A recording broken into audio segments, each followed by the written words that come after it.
Praise the lord. ప్రభువైన యేసుక్రీస్తు నామములో ఈ ఉదయకాలమందు మీ అందరికీ కూడా ప్రత్యేకమైన వందనాలు తెలియజేస్తూ ఉన్నాము. ఈ ఉదయకాలమందు పరిశుద్ధ గ్రంథములో నుండి యిర్మీయా గ్రంథము 38వ అధ్యాయము 17వ వచనము. యెహోవా ఈలాగు సెలవిస్తూ ఉన్నాడు, నువ్వు బబులోను రాజు అధిపతుల యొద్దకు వెళ్ళిన యెడల నువ్వు బ్రతుకుదువు, ఈ పట్టణము అగ్ని చేత కాల్చబడదు, నీవును నీ ఇంటి వారును బ్రతుకుదురు అనే మాటలు మనందరితో దేవుడు మాట్లాడుతూ ఉన్నాడు. నిజానికి బ్రతుకుట అంటే అందరూ ఇష్టపడతారు. ఇక్కడ ఏ బ్రతుకు గురించి మాట్లాడుతున్నాం అంటే శారీరకంగా బ్రతుకు గురించి కాదు, ఆత్మీయమైన జీవితం గురించి మనం ఇక్కడ నేర్చుకోవాల్సి ఉన్నాం. ఇప్పుడు దేవుని మాట ఏమిటి అంటే, బబులోను రాజు అధికారుల యొద్దకు వెళ్ళుము, అప్పుడు నీవును నీ ఇంటి వారును బ్రతుకుదురు అని దేవుడు సిద్కియాతో మాట్లాడుతున్నాడు. సిద్కియా అంటే ఇశ్రాయేలీల రాజు. ఆ రాజు ఎక్కడికి వెళ్ళాలట? బబులోను దేశానికి వెళ్ళాలి. బబులోను దేశము, బబులోను రాజు అయిన నెబుకద్నెజరు వాళ్ళు అన్యుల దేశమే. కానీ దేవుడు చెప్పిన మాటకు విధేయత చూపించాలి. అప్పుడు మీరు మీ కుటుంబాలు బ్రతుకుతారు. నెబుకద్నెజరు యొద్దకు వెళ్ళుము, అతని అధికారమును అంగీకరించుము, నువ్వు బ్రతకాలి అంటే ఈ పని చేయమని ప్రభు చెప్తున్నారు. యిర్మీయా గ్రంథంలో 27వ అధ్యాయము 6వ వచనము నుండి 11వ వచనం వరకు మనం చూస్తే, దేవుడు ఇశ్రాయేలు ప్రజలను ఫరో బానిసత్వము నుండి 430 సంవత్సరాల తర్వాత విడిపించాడు. ఇశ్రాయేలీలు ఆ రోజు ఐగుప్తు దేశంలో 430 సంవత్సరాలు బానిసలుగా ఉన్నారు. అయితే దైవజనుడైన మోషే ద్వారా దేవుడు వారికి విడుదల కలగజేసి బయటికి తీసుకొచ్చాడు. స్వేచ్ఛగా దేవుని ప్రజలు జీవించవచ్చు, కానీ ఇన్ని సంవత్సరాలు వాళ్ళు బానిస బ్రతుకులు ఉండడం అలవాటైపోయింది. వారి మనసులోనున్న బానిస బుద్ధి పోలేదు. ఆ కారణం చేత వారిని బబులోను చెరకు అప్పగించాడు దేవుడు. ఆ రోజేమో 430 సంవత్సరాలు, మరలా ఈ రోజేమో మరలా 70 సంవత్సరాలు బబులోను దేశానికి అప్పగిస్తున్నాడు. దేవుని మాట వినకపోతే దేవుడు దేనికో దానికి అప్పగిస్తాడని గమనించాలి. రోగానికి అప్పగించిన పరిస్థితులు ఉన్నాయి, కరువుకు అప్పగించిన పరిస్థితులు ఉన్నాయి, తెగులుకు అప్పగించిన పరిస్థితులు ఉన్నాయి. తెగులు అంటే ఏదైనా కావచ్చు. ఇశ్రాయేలు జీవితంలో చూస్తే తెగులు అంటే కొన్నిసార్లు మృగాలకు అప్పగించాడు, కొన్నిసార్లు కరువుకు అప్పగించాడు, కొన్నిసార్లు ప్రకృతి వైపరీత్యాలు అంటే పంట పండకపోవటము, ఇలాంటి వాటికి దేవుడు అప్పగించాడు. ఇప్పుడు దేవుని మాటలు నెబుకద్నెజరుకి, నేను సర్వాధికారము అప్పగించాను, దేశములన్నిటినీ నెబుకద్నెజరుకి అప్పగించాను, చివరికి భూజంతువులు కూడా అతన్ని సేవించాలి, అతనికి, అతని కుమారునికి, అతని కుమారుని కుమారునికి లోబడి జీవించాలి. ఇది దేవుని ఆజ్ఞ. ఎవడైనను దేవుని మాట గనుక నెబుకద్నెజరు మాట వినడో వాడి ఇల్లు పెంటవలే అగును. 11వ వచనంలో, ఏ జనులు బబులోను రాజు కాడి క్రిందకు తమ మెడను వంచి అతనికి దాస్యము చేయురో, ఆ జనములను తన దేశములో ఎవరైతే లోబడతారో, దాస్యం చేస్తారో ఆ జనాలను తన దేశములో కాపురము ఉండనిస్తా. వారు తమ భూమిని సేద్యపరుచుకుంటారు, నేను వారికి నెమ్మది కలగజేస్తాను. దేవుని మాట ప్రకారము నెబుకద్నెజరు మాట వినువాడు కాపురము బాగుండును, వ్యవసాయము ఫలించును, నెమ్మది కలిగి ఉంటారు. ఎంత చక్కని మాటలో! అంటే ప్రభు మాటలు విన్నవారు బబులోను దేశానికి వెళ్ళాలి, నెబుకద్నెజరు మాట వినాలి. అప్పుడు మీకు ప్రాణహాని ఉండదు, మీరు బ్రతుకుతారు, మీ వ్యవసాయం బాగుంటుంది, మీరు నెమ్మది కలిగి జీవిస్తారు. ఒకవేళ మీరు గనక ఆ రాజు మాట వినకపోతే మీరు చనిపోతారు అని దేవుడు యిర్మీయా ద్వారా మాట్లాడిస్తున్నాడు. దేవుని మాట, దేవుని అధికారము. ఈనాడు క్రైస్తవులు చాలా మంది మందిరానికి వస్తున్నారు, ప్రార్థన చేస్తున్నారు, పాటలు పాడుతున్నారు, దశమ భాగములు కరెక్ట్గా ఇస్తున్నారు. కానీ వారి జీవితములో దేవుని అధికారమునకు వారు విధేయత చూపించట్లేదు, వాక్యానికి లోబడటం లేదు. అందుకే వారికి దీవెనలు ఉండలేకపోతున్నాయి. సామెతల గ్రంథము 3వ అధ్యాయము 5వ వచనం నుండి 10వ వచనం వరకు చూస్తే, నీ స్వబుద్ధిని ఆధారము చేసుకొనక పూర్ణ హృదయముతో యెహోవా యందు నమ్మిక ఉంచుము.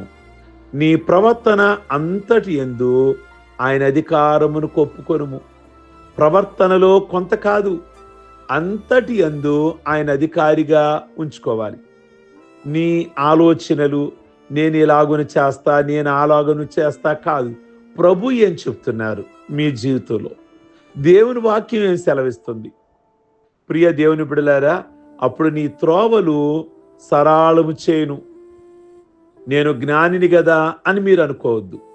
యెహోవా యందు భయభక్తులు కలిగి ఉండి చెడుతనాన్ని విడిచిపెట్టుము. అప్పుడు నీ దేహమునకు ఆరోగ్యమును, నీ ఎముకలకు సత్తువయు కలుగును. నీ రాబడి అంతటిలో ప్రథమ ఫలమును, నీ ఆస్తిలో భాగమిచ్చి యెహోవాను గణపరచండి. ఎంత చక్కని మాటలు! ప్రియ దేవుని బిడ్డలారా, ఎందుకు దీవెన కలగట్లేదు మన కుటుంబాలలో? ఎక్కడ ఉన్న వాళ్ళం అక్కడ ఎందుకు ఉండిపోతున్నాం అంటే ప్రభువు చెప్పిన మాటకు లోబడలేకపోతున్నాం.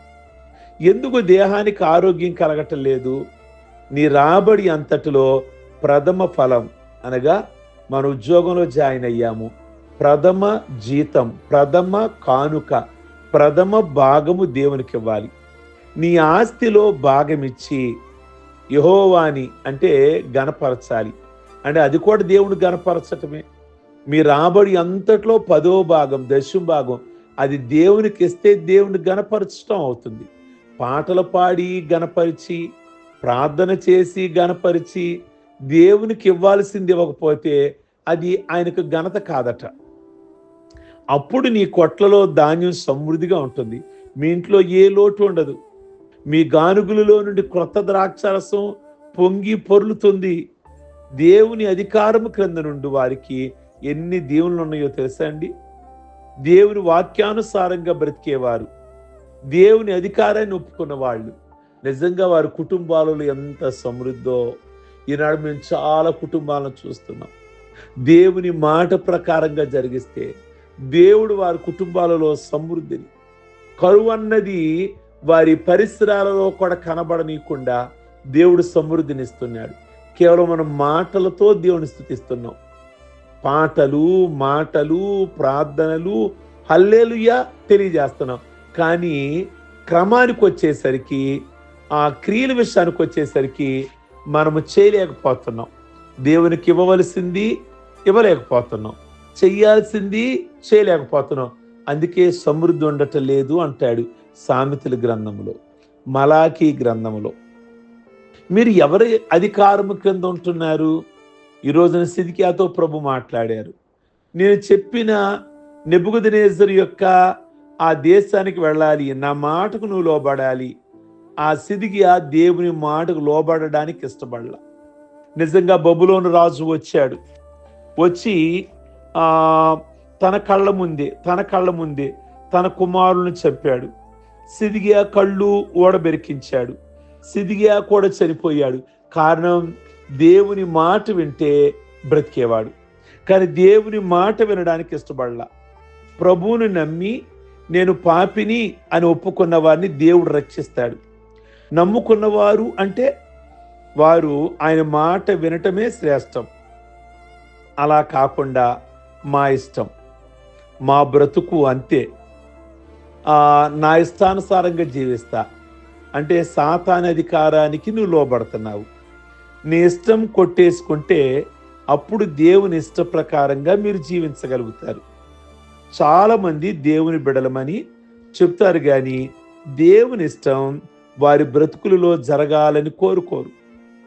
నేనింత చదివాను, నేనింత సంపాదించాను, నా డబ్బు, నా జీవితం, నా ఇష్టమే అంటారు.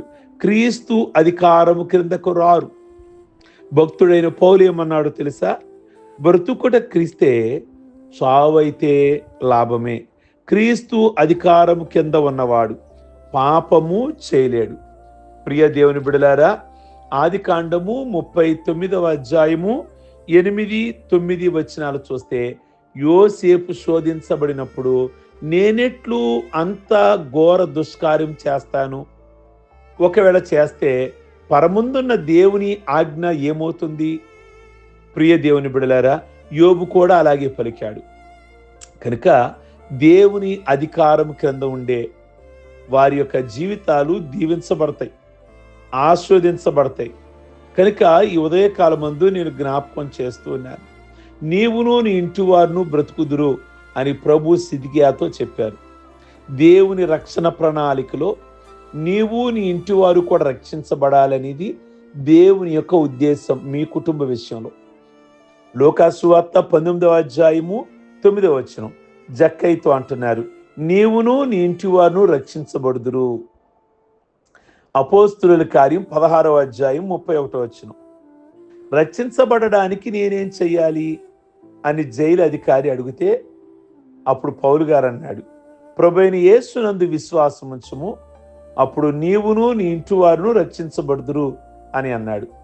ప్రియ దేవుని బిడలారా, ఈ ఉదయకాలమందు ఆత్మీయంగా మీరు జీవించాలి.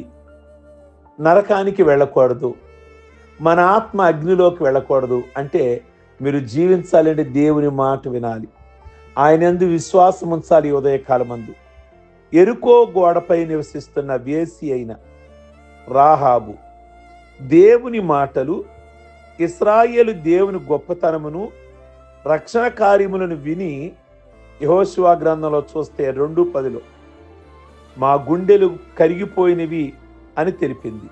ఒక రాహాబ్ అనే వేసి ఇశ్రాయేలుతో చెప్తుంది, నిజంగా మీ దేవుడు గొప్పవాడు, ఈ దేశాన్ని దేవుడు మీకిస్తాడు.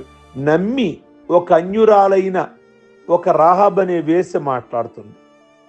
అయితే మా దేవుని యందు గనక నీకు విశ్వాసం ఉంచితే, ప్రియమైన దేవుని బిడలారు, వేగులు వారు వెళ్ళి ఈ ఎర్రని దారము నీ ఇంటికి కట్టుకో అని చెప్తే అప్పుడు నీవును నీ ఇంటి వారు బ్రతుకుతారు అని చెప్పారు. ఆ వేసి వెంటనే ఎర్రని దారం కట్టుకుంది వారి గృహానికి. ఆమె ఇంటి వారు బ్రతికారు.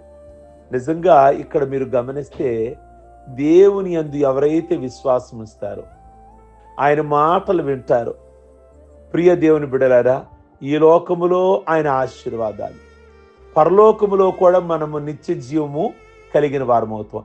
సిద్కియాకు అదే చెప్పారు ప్రభు యిర్మీయా ద్వారా.